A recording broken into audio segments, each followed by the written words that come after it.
A familiar and now chilling sound of air raid sirens in Israel signaling people to take shelter during a missile attack by Iran.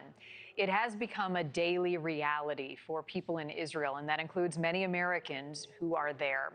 One group recently returned to the United States with the help from our next guest. With us now is ChayaLeah Sufrin. She is the Executive Director of Beach Hillel. It's an organization that supports Jewish college students in Long Beach, California. 40 students in Israel when this war broke out between Israel and Iran. I would imagine very scary moments for you in charge of all of these students. Take me back to that moment and first steps in trying to get everybody out safely. Yes. Hi. Thank you so much for having me. I didn't expect this. We went to Israel on a regular Birthright trip for 10 days, and we were 8 days in, having a fabulous time. We had just finished a night out in Jerusalem. Students were really just having a blast. And in the middle of the night, the Israeli government woke up the entire country, and we were told, be prepared for a war to start tonight. And from there, snowballed into like, how are we getting these kids home? Thankfully, I wasn't on my own. I was with the bigger Birthright organization who were making most of the arrangements. Otherwise, I don't know what I would have done. I was fielding the students, the parents, my own emotions. It was pretty stressful. Who was your first call? Was it to the embassy, and how did you all get out? Well, it was actually through the broader Birthright organization, because they had about 1,500 Americans in Israel at the time.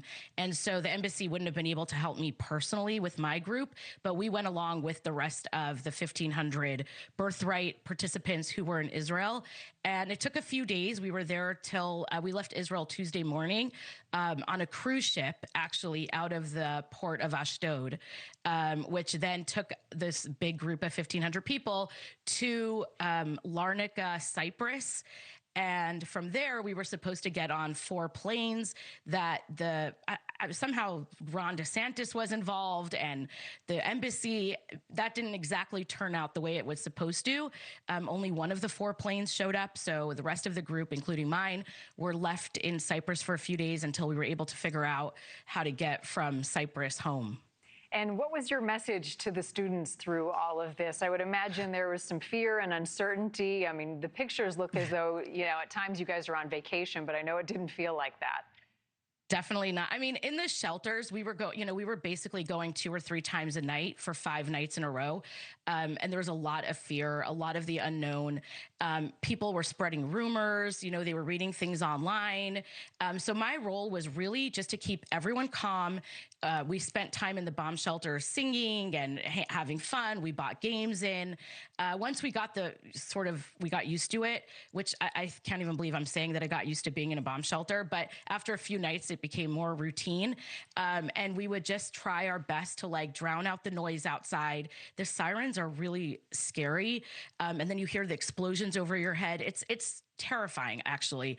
But I didn't let myself think, because in that moment, I had to just be there for my students, and we would just try our best to say, chapters of Psalms, and we would sing and try to keep our spirits up and try to reassure the parents that we were okay.